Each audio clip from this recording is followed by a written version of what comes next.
Welcome back, Steeler Nation, to the SteelerWadeShow. Hey, we won. It was a good game.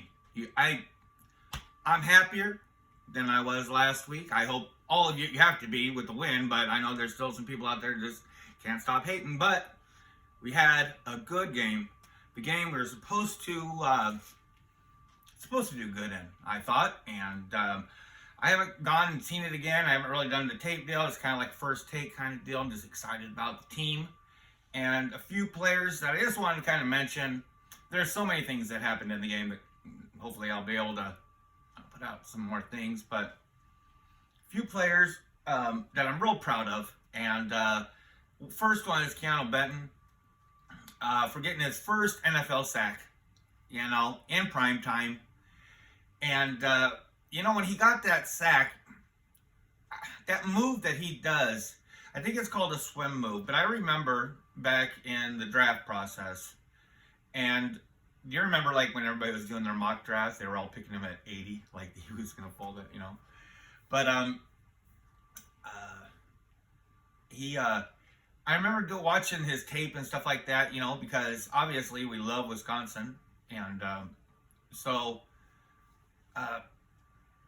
he has such a unique way of when he's in there, because when I first started watching him, I started thinking, like, it seems like he's getting lucky all the time, like, in a way, like, he just seems to be laying down he, like, gets in there quick and lays down on the quarterback, and it always seemed like it was lucky the first few times I was watching it, but then I started seeing that, I think it was after I learned that about his wrestling, because that was talked about in the draft process. What he does, like, when he gets in there, like, okay, as far as that play, it's the same one he was doing, like, in college. He's, like, horizontal, like a rocket, with a little bit of a twist, and the swim is the arm, but it looks like he grabs a hold of the, quarterback, and he's just falling down.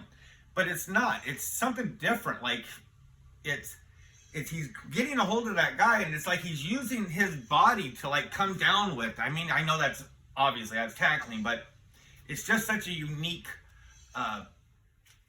move. The finish of the move is as unique as the swim move, how he finishes it. And I just think it's congratulations to him. He's coming along nice. And, I think when Cam gets back, he's going to even play better, having, more, Adams on the line, I think, did good. He almost killed somebody he got through, but that didn't work out. But the other person that I wanted to kind of congratulate was Pat P. The cornerback play might have suffered a little bit, but I'm not going to get into that. I do want to say that I'm happy for him that he got his very first Pittsburgh Steelers interception. And with that interception, he is the all-time leader of active NFL players as far as interceptions go. And that's greatness, And I'm just so grateful that we have Joey Porter Jr. in that room to his first year minimum to grow up with a legend like Pat P. I wish Corey Trice would have been there, but I'm just glad that he was able to do that and where he is with his career, and I'm glad he is spending the last part of it with us, The other person is Kenny Pickett, and Kenny Pickett threw for 2 quarterback, passes. He threw for 2 touchdown passes. This is his first time doing it. And he was more accurate, but I think even though I might have enjoyed some of the other games from last year of his play more, I could say that this game is probably his best game as far as the quality of being a quarterback and not just a field manager, because you have to be both. But I think I can say that by having the 2 touchdown passes, that I can say that I believe this is probably his best game, and it's, Matt Canada, and those are my players. That's my first take. Matt Canada did have better play calling. The one thing that I'm curious about, because you're gonna, as soon as every game, it seems like we had to have the Warren and Najee conversations and stuff, and the backers and this and that, but I'm curious, like, how often is Najee the one in the backfield when we are under center?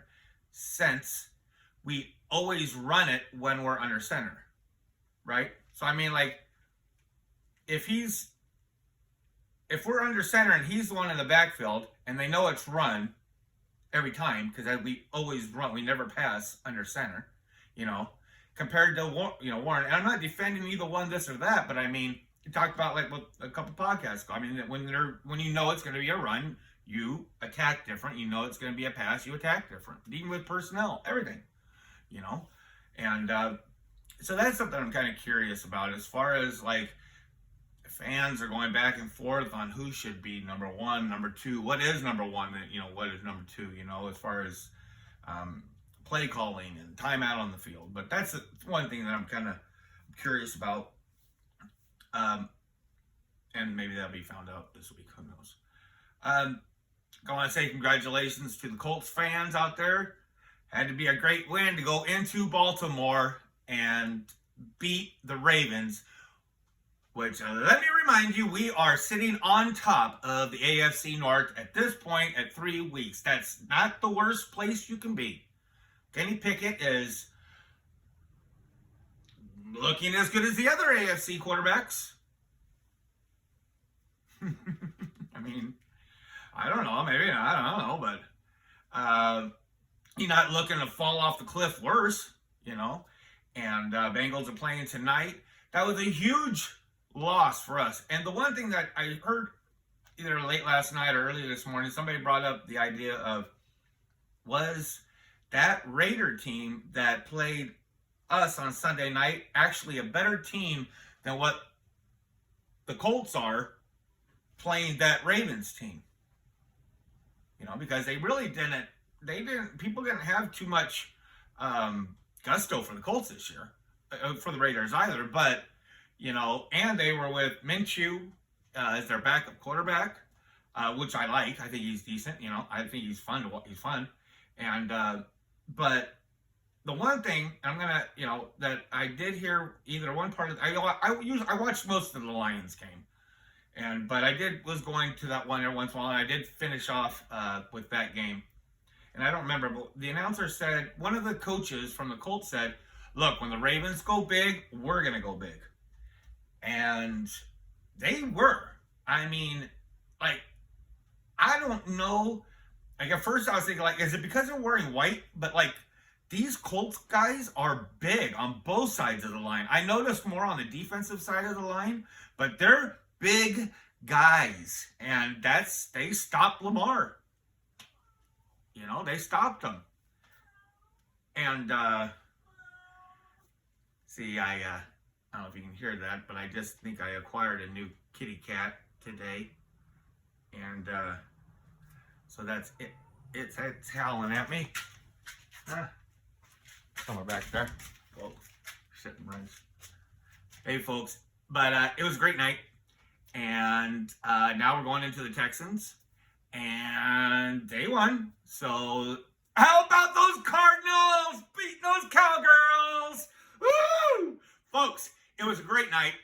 I'm going to come back with some other stuff. These are the things that I just wanted to knock out, right out of the park. Just like, I'm just so proud of Benton and Pat P where they're at. Like, look at this guy at the end, and look at this kid in the beginning, And I think that I still not down on Dan Moore, but I think that this game gives us opportunity to do something maybe with Broderick.